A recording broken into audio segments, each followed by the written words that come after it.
Well, welcome to the book of Exodus. We're so excited to have you here with us. Hopefully you've enjoyed the book of Genesis. Now we're moving into Exodus, the next book, book 2 of the books of Moses, second book in the Old Testament, and a whole new set of stories and experiences that we get to have here. So starting with chapter 1, of course, best place to start in the book of Exodus, the children of Israel multiply. They are placed in bondage by the Egyptians.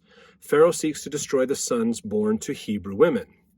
So a couple things to understand about this chapter 1 is, if you remember, of course, Joseph in Egypt, he was sold by his brothers. He came in Egypt, became very powerful in Egypt, saved Egypt and the whole area from starving to death thanks to interpreting the dream of Pharaoh, made Egypt amazingly wealthy and a very important part of the world power struggle because they had all the food, and brought his family from Canaan, the land of Canaan, back into Egypt, basically, where they lived for a long time. So they're here.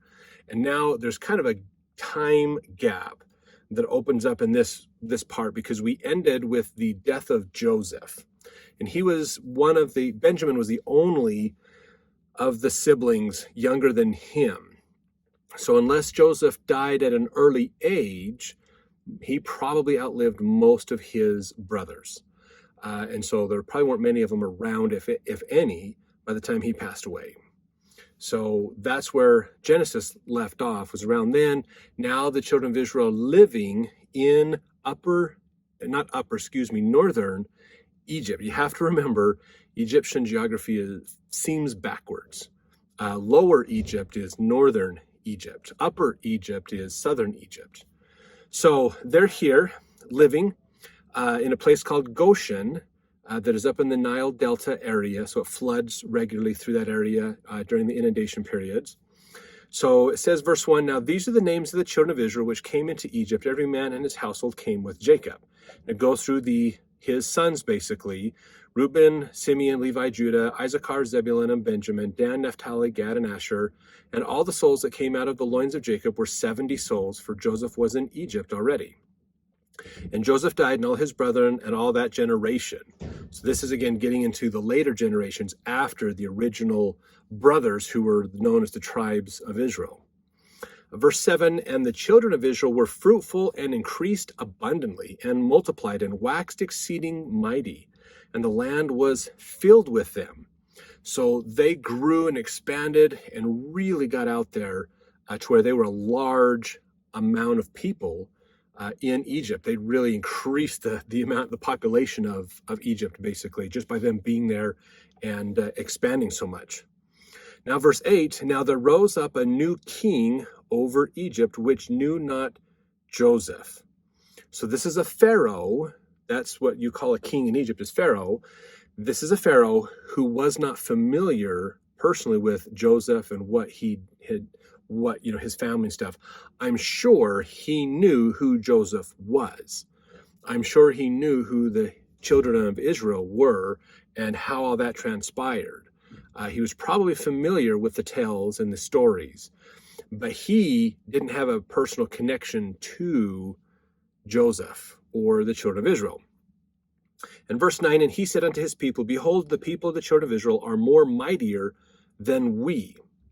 Come on, let us deal wisely with them, lest they multiply. And it come to pass that when there falleth out any war, they join also unto our enemies and fight against us, and so get them up out of the land. Therefore they did set over them taskmasters to afflict them with their burdens, and they built for Pharaoh treasure cities, Pithom and Ramesses. So something that's important to look at here, basically, is this Pharaoh rises up and realizes there's a whole nother nation living inside our country. And I'm worried about him from a geopolitical standpoint. What if we get into war with somebody? What if they side with our enemy? Not only are they right here, they could attack us, but what if they leave? I mean, the economic destruction that would happen to our country by them leaving would be terrible. So we can't have them leave, but we don't like them. So it's kind of this conundrum that basically he's talking about here when he mentions things in verse 10. So he doesn't like them, doesn't want them there, but he doesn't want them to leave either. So what does he do? He makes them slaves, so they can't leave, basically. And that's what they did. Now, this is an interesting thing to look at. A couple things in verse 11 to look at. The treasure cities. In Hebrew, this could mean storage cities or granaries. So these are places where they would store all that grain. Remember, Joseph put the plan in place to store grain in all these cities. And so they're having them build more of these granaries and increase that so that Egypt can hold more food and have more of a resource to help them stay as a world power. Also in here, when you look at the word Ramses, cities like Pithom and Ramses, what they might mean is actually the city of Zone. Okay, also that's actually also the former Hyksos capital. So the Hyksos was a group of people that were a wandering nation, wandering people that settled in northern Egypt in the Nile Delta. So could they be the children of Israel? Maybe. The Hyksos might be the children of Israel. We don't know for sure. Time-wise, it's kind of like, well, it could be, but it might not. The one thing that's important to understand about the Hyksos group is this group, they grew large. They actually took over the Egypt for a while there. They became the leaders. There was a crumbling of the pharaohs. The line of pharaohs broke. The Hyksos came in, I believe that was the second intermediary period, and they took over. And so that kind of lines up sort of between the Middle Kingdom and the Late Kingdom, that area when like Abraham and Isaac and Jacob and them would have been around. But the Hyksos, they ruled Egypt for a couple hundred years, and then Egyptians rose up and fought them and kicked them out and then ruled Egypt themselves. So we don't hear the stories of the Hyksos, of the children of Israel doing that. So that we could say that maybe the Hyksos is a different group of people. Maybe the Hyksos caused a problem, and later this Pharaoh went, wait a minute, we don't want this to happen again, so let's put them in their bondage. That could be possible. If they are the same, if the children of Israel and Hyksos are the same people, then that changes how we think about this time of history. Because we don't have a lot of that information to corroborate that in the Old Testament. But we don't know for sure. But it's interesting that there's something kind of similar in Egyptian history, known as the Hyksos, Hyksos, basically. Their capital was Avaris or Tanis, both places that we know exist, but they're buried under feet of mud out in that Nile Delta. So finding excavating that area out is really tough thing. So anyways, let's go to verse 12. But the more they afflicted them, the more they multiplied and grew, and they were grieved because of the children of Israel. And the Egyptians made the children of Israel to serve with rigor. So they tried to put them in bondage. They tried to make them slaves to try to keep them so busy they can't have kids. What happened? They had more kids. It actually didn't work. And so they put their kids to work. They made their kids slaves, and they kept using these generations to help them out. Verse 14, they made their lives bitter with hard bondage, in mortar and in brick, in all manner of service in the field. All their service wherein they made them serve was with rigor. So the Egyptians really made life hard for the Israelites. Put them in bondage, put taskmasters over them, and made them work insane hours. Just pushed them hard, wore them out, try to just wear out these people basically, and built up themselves, enriched themselves. Egyptian society was enriched because they had such an amount of slavery to use that it probably completely changed the labor market in Egypt, realizing if you were an Egyptian, you didn't have to work as much because these slaves were there.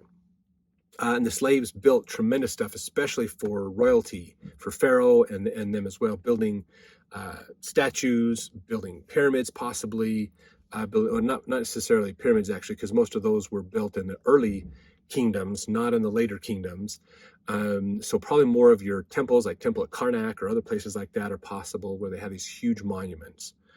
They maybe used them to carve out the Valley of the Kings, other things like that, to help in some of those areas, carve out the stelas and things, build houses, did all kinds of stuff. So Not a good time to be Israel. But this is that idea that we remember from Genesis, beginning of Genesis, the idea of the Master Mahan principle, that Egypt is basically expending the life of the Israelites to enrich themselves. How can we turn their life into our property? How can we build assets for ourselves on their dime or on their resources? So that was the challenge here. Now, verse 15, and the king of Egypt spake to the Hebrew midwives, of which the name of one was Siphrah, and the name of the other Puah. So he's speaking to these Hebrew midwives. Okay, so these are women that are servants, and they're helping the women of Egypt to have give birth, do those things. Verse 16, and he said, when ye do the office of a midwife to the Hebrew women, and see them upon the stools, okay, meaning when you go help a Hebrew woman give birth and they're sitting on a stool, there's a special stool that the women would sit on that was there to help them to be able to sit in a position so they could give birth easier. If it be a son, then ye shall kill him, but if it be a daughter, then she shall live. So the Pharaoh is telling them, if a son is born, kill the son. If a daughter is born to the Hebrews, let the daughter live. So he's trying to get rid of the men, which I can see why, in a sense of they could rise up. They would be the stronger ones to put up a resistance. Women would be less likely to do that, easier for submissiveness, not as strong, not as willing to go against the tide. So that could be there. The problem is you're running out of hardworking, heavy burden slaves. So not necessarily the best, but this is what the Pharaoh put in place. Verse 17, but the midwives feared God and did not as the king of Egypt commanded them, but saved the men children alive. So they didn't kill the kids. They were more afraid of what God would do to them than what Pharaoh would do. Verse 18, and the king of Egypt called for the midwives and said unto them, why have ye done this thing and have saved the men children alive? And the midwives said unto Pharaoh, because the Hebrew women are not as the Egyptian women, for they are lively and are delivered ere the midwives come in unto them. So what happens, what they're saying, basically, Pharaoh brings the midwives in and goes, why are you not following my command?